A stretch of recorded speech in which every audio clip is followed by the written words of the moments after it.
Welcome to Chapter 3, A Secret History of Brands. Henry Ford, the Jewish Conspiracy. There are several well known car brands in our world today, but probably none that have the historical significance and reputation of the Ford Motor Company. Founder Henry Ford rose from an engineer to the sole manufacturer of the first mass produced and affordable automobile. Today, the Ford brand lives on as an icon in the industry. But there was more than one side to the engineering genius that was Henry Ford. He held some very positive social views that the common people should be able to afford their own automobile, for example, and in many ways he was a generous family man and philanthropist. Unfortunately, he was also rabidly anti Semitic and convinced that there was an international Jewish conspiracy that had the aim of taking down America. Ford's views would become so radical and so highly circulated that they would even find their way as far as Hitler and his vicious Nazi party in pre Second World War Germany. Henry Ford is one of a handful of people from the past century who changed the world. The delicate balance of greatness and madness continue to define Ford's legacy to this day. The history of the automobile. Since the days of prehistory, the primary modes of transportation had been some combination of horses pulling a carriage. The roots of this transport can be traced back to the Celts and the ancient Mesopotamians. It wasn't until the Industrial Revolution that the tide began to finally turn. The end of the 19th century saw human inspiration at an all time high, and various kinds of motorized transportation began to emerge. The true automobile surge came in America after the turn of the 20th century when Henry Ford began to revolutionize the means and standards of production in his factories. This may be an important point in history, but it is also important to understand the long journey that the automobile took to get there in order to appreciate the full impact that Ford made, not only on the marketplace, but on society itself. The world has always been vast and wild, and the question of how to best travel efficiently from one area to another has often been the subject of thought and innovation. Humans have been utilizing horse and carriage combinations for thousands of years.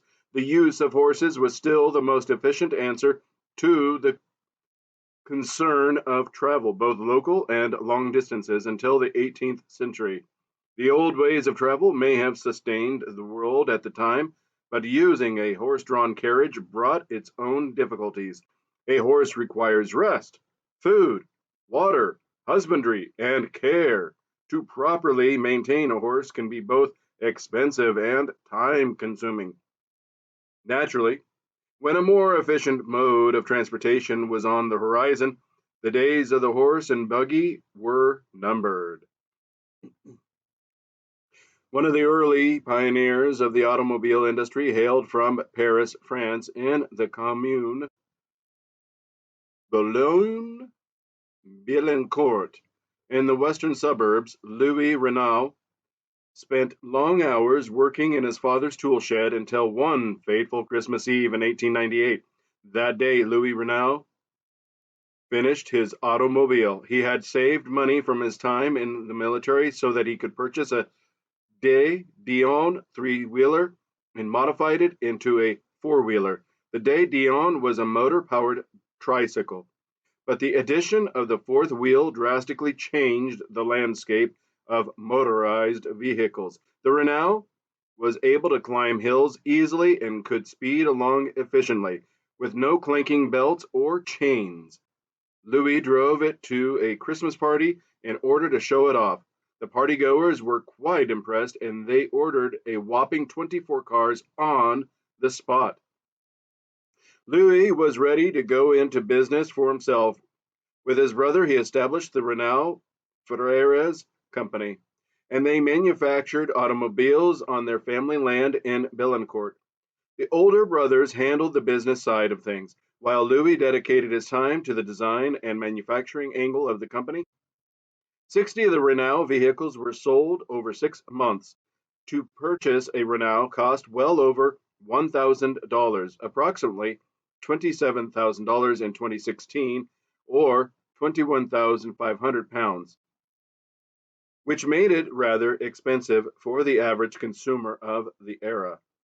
The brothers were smart with their profits and reinvested their money into the business. Within a few years, they managed to double the size of the business and employ over 100 people. Louis was a demanding perfectionist, but he expected excellence from himself as well as his employees. The Renaults were able to obtain various achievements in auto racing, which had become a popular attraction at the turn of the century amongst the well off Parisians. In the 1901 Paris Bordeaux Paris car race, the Renaults won the first 4 places. In the Paris Berlin race, the first 3 places, and in 1902, Marcel Renault won against Mercedes and Panhard.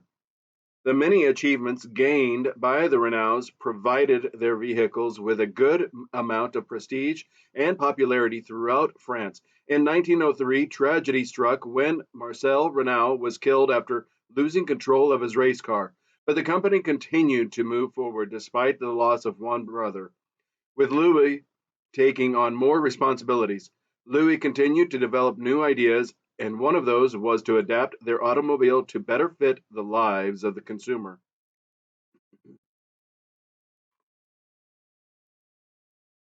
In 1904, they released a roomier vehicle that comfortably seated 4 passengers. It was a move that would pave the way to the future of the company, for it was the following year that their business model would suddenly change. A Paris taxi company put in an order to Renault for a whopping 250, that's 250 automobiles. Renault soon became the largest auto producer in France, selling over 3,000 vehicles. Louis began to create models for specific sections of society, everything from an economy two-seater car to a coupe de ville and a limousine for luxury. In 1886, German Karl Benz introduced his Benz patent Motorwagen, which is often regarded as the first modern automobile, but it would be Gottlieb that first brought his design to America. In 1888, Gottlieb Daimler and Steinway and Sons came to a distribution agreement that would bring Daimler vehicles to the United States of America. The first American-made car was the Duryea automobile built by the Duryea Motor Wagon Company in 1893. The open-air car featured a gasoline-powered one-cylinder engine. Ransom Olds was also experimenting during the time that Henry Ford was beginning to work with motor carriages. A fire destroyed the Olds factory in 1901, and only a curved dash model vehicle survived. Olds used the remaining car as a prototype, and through some strategic subcontracting, he managed to produce over 400 cars that year. The Oldsmobile was designed for a larger consumer base, not just the wealthy. It was extremely economical and sturdy. Henry Ford entered the marketplace with his vehicles in 1908, but automakers quickly encountered an issue thanks to the Selden patent. George B. Selden was a patent attorney that had the ingenious idea of getting a patent on all gasoline powered vehicles, so it became impossible for anyone to produce a gas powered vehicle without paying a healthy royalty to Selden. This hiccup was nothing more than an annoyance and didn't stop the industry from experiencing plenty of growth. Henry Ford would challenge the Selden monopoly in court, and in 1911 he won his final victory over it, freeing all automakers from the confines of Selden's patent.